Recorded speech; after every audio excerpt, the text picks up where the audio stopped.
Our next learning objective for Chapter 3 is to learn about variability in activity times. And this can be calculated by using the PERT method. PERT is Project Evaluation and Review Technique. It's another approach to project management, just like CPM was, but PERT was developed to look at uncertainties and variability in activity completion times. So with CPM, we assume that there is a fixed time frame, that activities will be completed in exactly the time that we forecast. With PERT, we assume that there is some variability, and we are trying to determine what the probability is that that project will be completed on time. With PERT, there's three different time estimates that we review. There's the optimistic time, which is A, and this is the activity time under ideal conditions. There's the most likely time, which is our M, and this is the most realistic activity under normal conditions. And then P is our pessimistic time. This is the B, and this is the activity time if breakdowns or serious delays occur. The expected time, the T, is the weighted average of those three time estimates. So with CPM, we only looked at the most likely time. With PERT, we are calculating the expected time, which is the weighted average of those three time estimates: optimistic, most likely, and pessimistic. What that looks like with variability in activity times is you can see on the far left, our optimistic time is way on the left. Our pessimistic time is way over on the far right. Our most likely time is at the top of the beta distribution, and our expected time is that weighted average of the three. You can see that because many times there is such a dramatic difference in the pessimistic time, that's going to give us our variation between the most likely time and the expected time. So let's just do a really quick example of what this would look like. If we're building a house and the builder tells us, best case scenario, I'll have it done in 4 months. The most likely scenario is that I'll have it done in 6 months. But if serious delays happen, it'll be 12 months. So how do you make sense of that?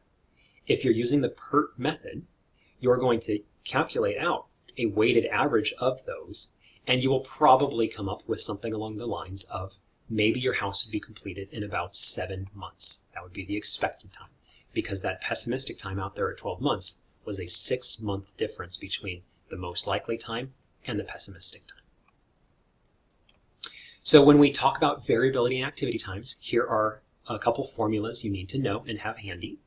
Your expected time equals T equals 1A plus 4M plus 1B divided by 6. Now, anytime you take a one number and multiply it by something, then you've just got that number. So the formula is T equals A plus 4M plus B divided by 6. That's your expected time. Your expected duration of the path is the sum of the expected times of activities on the path. Your variance for each unique and individual activity is B minus A divided by 6 squared. And then your standard deviation of the path is the standard deviation of the sum of the variances. So these formulas, you're going to need these as we calculate out the variability in activity times. To determine the path probability, this is how long, this is what we believe the expected on-time delivery is, or the probability that the project will be completed on time. PERT makes 2 more assumptions. The first one is that the total project completion times follow that probability distribution that we showed, and that activity times are statistically independent. So every activity time is going to have its own probability of success or failure.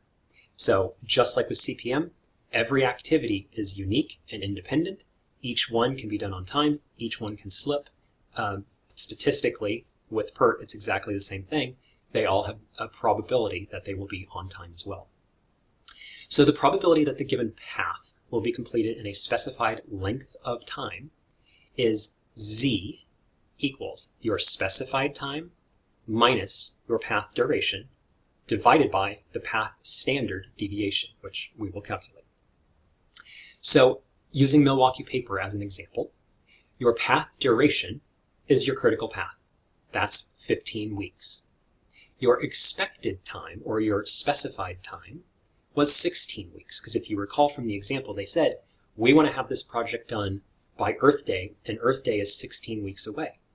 So you calculated the critical path being 15 weeks, so that's the difference between your path duration, your critical path, which is 15 weeks, and your specified time or your expected time, which is 16 weeks. So, okay, your formula for z, or the standard deviation of the path, again, is the square root of the sum of the variances on the path. Z indicates how many standard deviations of the path distribution the specified time is beyond the expected time. So we're going to see how different it is from the expected time and the path duration. So what was given and what we're calculating. As a rule of thumb, if the value of the z is more than 3, treat the path probability as 100%. Okay, so in some of the examples given to you in homeworks and quizzes, a z will be given to you of either 3 or higher, and you can assume that that is a 100% probability. Okay, so let's compute some expected times and some variances. And this isn't my most beautiful slide ever, but still you can follow along. And in just a second, I'm going to have you calculate out a couple of expected times and variances yourself. So get a piece of paper ready, and we're going to do one or two together on this slide. Okay, so first, let's calculate our expected time for activity A. Our expected time for activity A. So to calculate that expected time, you're going to take t equals A plus 4m plus b divided by 6. Your A is your optimistic time, so that's 1. Your m is your most likely time, and that was 2. Your pessimistic time is 3, so b is 3. So 1 plus 4 multiplied by 2 plus 3 gives you a total of 12, divided by 6 gives you a 2. So your expected time for activity A is 2. Now we can calculate the variance for activity A, and to do that, we're going to take your pessimistic time of B, so that's 3, your optimistic time of A, which is 1. You're going to divide that by 6 squared. So 4 divided by 36 gives you 0.1. Okay, so 2 squared is 4, and 6 squared is 36. So 4 divided by 36 is 0.11. So you've now calculated your variance for activity A. So we've now done the expected time of 2 weeks for activity A, and we've done the variance for activity A, which is 0.11. Let's quickly calculate out the expected time for G and the variance for G. We'll skip H for now. Let's just do G. I'll give you 1 minute. I'm going to have a sip of coffee.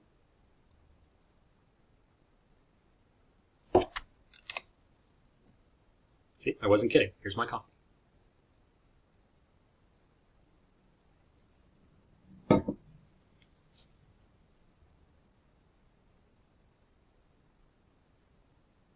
So for activity G, you're going to take your A, which is 3, plus 4m, which is 4, plus B, which is 11, and you're going to divide that by 6.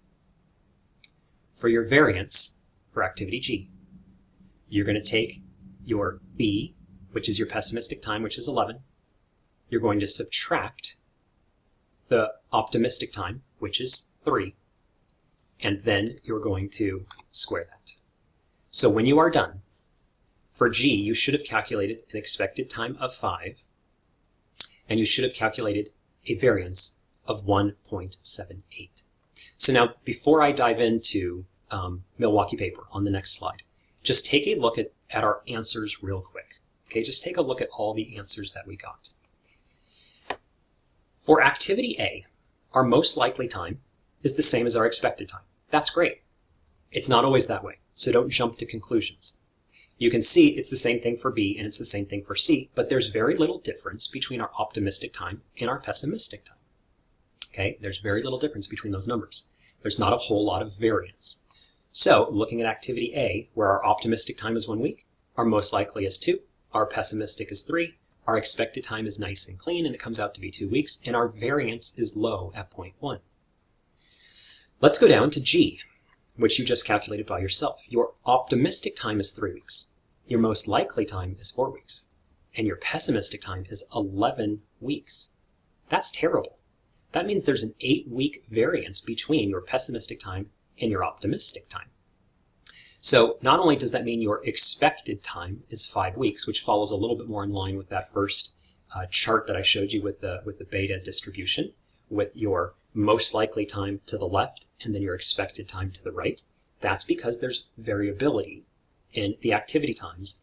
And when you start taking into consideration some of these really bad pessimistic activity times, that means there's a lot of risk in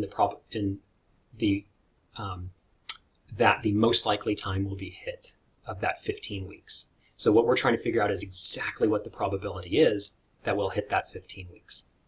So you can see for G, the expected time is now 5 and the variance is 1.78. So that's a really big variance for G.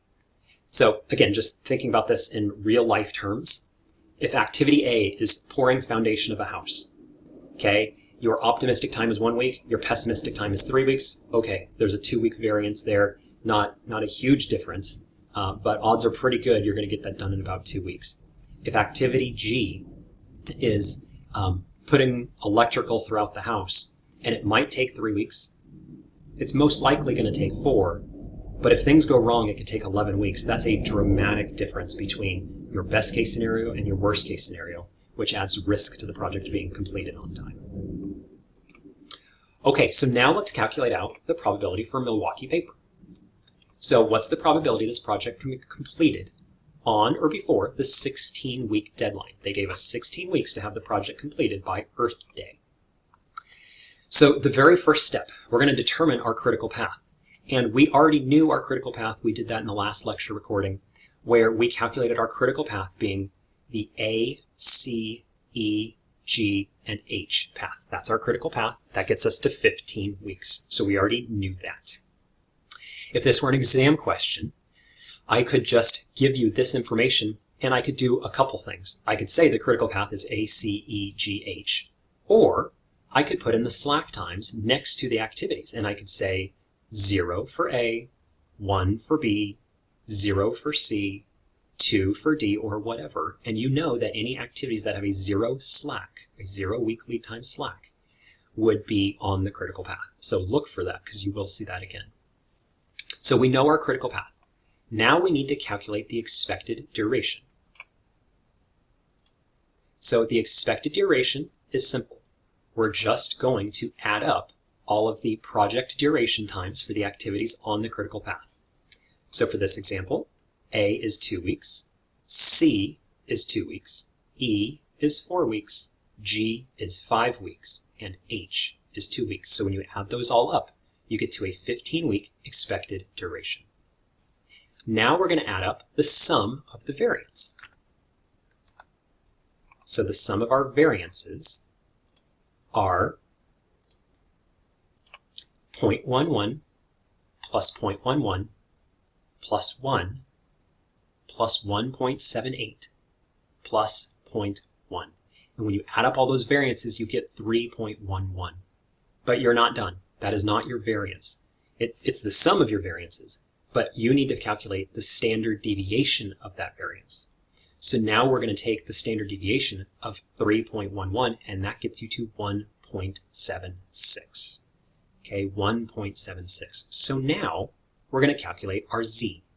To calculate our z, we take the specified time minus the path duration divided by the path standard deviation. So for Milwaukee Paper, our specified time, which is our deadline, they gave us 16 weeks. It's 16 weeks minus the path duration, and the path duration is our expected time, and that's 15 weeks. So 16 weeks minus 15 weeks divided by the path standard deviation, which we just calculated to be 1.76, that gives us 0.57 for our z. Now, there aren't many ways I can trick you, but this is one that I will try. On your quizzes and your exams, I will make one of the incorrect answers 0.57. Don't let me trick you. The probability that this project will be completed on or before the 16-week deadline is not 0.57. You've calculated your z, and then we will use the table to determine with a 0.57 z factor what the probability is. So don't let me trick you, because 0.57 is your z. It is not the probability that the project will be completed on time. Okay, so this next slide is a refresher of the normal curve areas. This is not Milwaukee Paper. Okay, so just as an example of how we use the normal curve areas, you will be given the z factor, or this appendix of the normal curve areas. It's in the back of your textbook. It's and I'll give it to you on the exams as well. It's nice to have one handy if you like, because sometimes they're a little hard to read. But let me move my face here for just a second. You can see up at the top. So for this example, that does not have to do with Milwaukee Paper. Let's just say you calculated out a z of 1.55. Okay, 1.55 for this fake example. You go to the far left side of the appendix and you find 1.5. Then you go to the top portion of the appendix to find the 0.05. So that gives you your 1.55. Where those intersect is the area under the curve. That's your probability. And in this example, it's 0.3943. I realize that's hard to see, but it's 0.3943. So what this is telling us is that there's 1.55 standard deviations to the right of the mean. And in this example, there's a 93.94% probability that this project would be completed on time. Okay, so this is just an example of how to use the normal curve areas appendix. Now let's go to Milwaukee Paper, the example that we've been working on.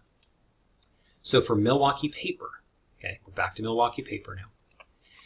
What's the probability the project will be completed in 16 weeks? We calculated our z of 0.57. Again, don't let me fool you. Your answer is not 57%. You go and you find on the left-hand side the 0.5, and on the top you find 0.07. They intersect at 0.71566. So the area is 71.57%. All right.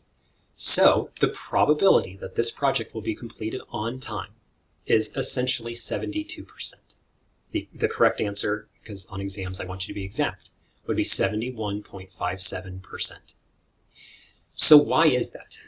Why is it only a 72% probability the project's going to be completed on time? They gave us 16 weeks. Okay, they gave us 16 weeks, and we calculated that it's going to take us 15 weeks based off of the critical path method. Why is it that there's only a 72% probability that this project's going to be completed on time? And that's because there's a lot of variability in some of the activities on the critical path. Okay, there's a lot of variability on the activities on the critical path.